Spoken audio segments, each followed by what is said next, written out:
अनिल जी ने और सान्याल ने जो बताया है वो तो बड़ा महत्वपूर्ण, ये सारी परिघटनाएं को जो सिलसिलेवार पेश किया गया बड़ा महत्वपूर्ण निश्चित रूप से, और इस कॉन्फ्लिक्ट के समझने में सभी को काफी मदद मिलेगी। जो आज जो विदेश मंत्रालय की ओर से जो बैठक चली, डेफिनेटली एक वेलकम स्टेप है, लेकिन इसका इंतजार हम काफी समय से कर रहे थे और काफी पहले ही इस तरीके की बैठक जो है वो हो जानी चाहिए थी। कम से कम 3 दिन तो निश्चित रूप से विलंब हुआ है ये कदम उठाने में। दूसरी बात जो है कि पीएम मोदी पुतिन से बात करेंगे, उसमें सवाल ये है कि यह बात करने का आग्रह या जो जिज्ञासा है वो किसकी ओर से हुई है। विश्व नेता जो होते हैं उनको लोग फोन करते हैं, और अगर विश्व नेता होने का दावा अब तक मोदी जो करते हैं तो ये जानना बड़ा दिलचस्प होगा कि फोन किसकी ओर से किया जा रहा है। अगर फोन मोदी की ओर से किया जा रहा है तो उसका एक पॉसिबल कंटेंट ये होगा कि आप शांति बनाए रखें। उसमें भी अगला सवाल ये होगा कि उनकी शांति की अपील कितनी असरदार होती है, ये हमें नहीं पता, ये देखना होगा। दूसरी बात यह है कि इस समय जो वहां के लोगों को बचाने की बात जो है वो तो महत्वपूर्ण है ही, इसमें कोई शक नहीं कि हमारी प्रायोरिटी होनी चाहिए। लेकिन हमेशा एक नागरिक के रूप में, एक शांतिपूर्ण विश्व के रूप में हम इस बात का इंतजार कर रहे हैं कि पहली बात तो ये है कि ये युद्ध हो ही ना। अगर जिस तरीके से कहा जा रहा है, या पहले पहले के 2 विश्व युद्धों के बारे में कहा जाता रहा कि this is the mother of all Wars, इसके बाद शायद दुनिया में कोई विश्व युद्ध नहीं होगा।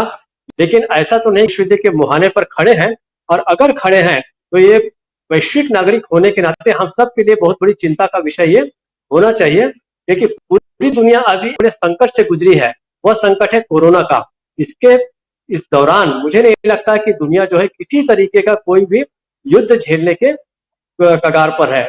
जहां तक मोदी की बात है, मोदी इस समय इमेज क्राइसिस को लेकर जूझ रहे हैं। तो हो सकता है कि कल को या 1-2 दिन के बाद जो उनके जो इमेज बिल्डर्स जो हैं, क्रिएटर्स जो हैं, वो इस चीज का उपयोग करते हैं या उपयोग तो नहीं करेंगे। अगर इस परिघटना का उपयोग मोदी की इमेज बिल्डिंग के लिए होता है तो मुझे लगता है कि इससे दुर्भाग्यजनक बात और कुछ नहीं हो सकती, क्योंकि इस समय अपनी इमेज बनाने की बजाय या इमेज बचाने की बजाय इस समय विश्व शांति की जरूरत है। और इमेज ही अगर बनानी है तो देश की बनानी पड़ेगी, और अगर देश की बनानी है तो आपको जाना पड़ेगा हमारी परंपरागत जो तटस्थ नीति थी, विदेश नीति जो थी। और इतनी बड़ी घटना में अगर 3 दिन 4 दिन तक कोई बयान नहीं आया था तो मुझे ऐसा लगता है कि हम थोड़ा इसमें पिछड़े हैं अब तक। पहले के 2 विश्व युद्ध थे, उस समय हमारी कोई बहुत से नहीं थी, हम इंडिपेंडेंट देश नहीं थे। लेकिन इंडिपेंडेंट देश होने के बाद, एक वर्ल्ड पावर बनने के बाद, दावा तो हम कर ही रहे हैं कि हम वर्ल्ड पावर बन रहे हैं, इतने ट्रिलियन की इकोनॉमी की ओर बढ़ रहे हैं। तो वो जो श्रेय है, वो हमारा वजन है, वो इस क्राइसिस में दिखेगा। और जैसा कि मैंने पहले भी कहा था कि यह जो संकट है, ये भारत की विदेश नीति के लिए अग्नि परीक्षा का काल साबित होगा।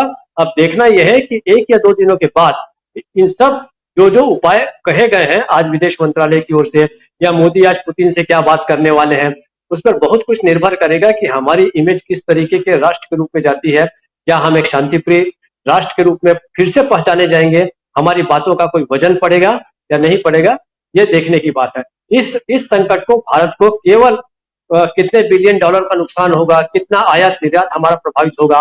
देखिए वहां पर जो लोग हैं देर सवेर वो निश्चित रूप से वहां से चले आएंगे।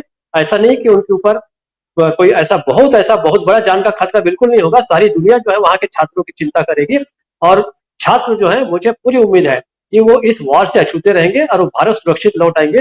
हम सब ये कामना करते हैं कि वे सुरक्षित लौटे, और यह युद्ध जो है, जैसा कि अनिल जी भी कह रहे हैं कि ये युद्ध है ही नहीं, तो सचमुच में ये कोई युद्ध न हो।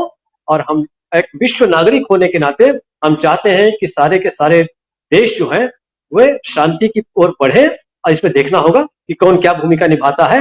तो लेकिन निश्चित रूप से इस समय जो है पश्चिमी देश जो है, उनकी जो नाटो के जरिए जो पहुंचने के जो ट्रिक्स हैं, ये इस पर आने के लिए सभी देशों को कहना चाहिए कि वो कंटेन करे, रिस्ट्रेन करे, और इस क्षेत्र को किसी तरीके के कॉन्फ्लिक्ट में एंटर न होने दें। राजीव जी। जी, बहुत सारी बातें और बहुत महत्वपूर्ण बात भारत की दृष्टि से आप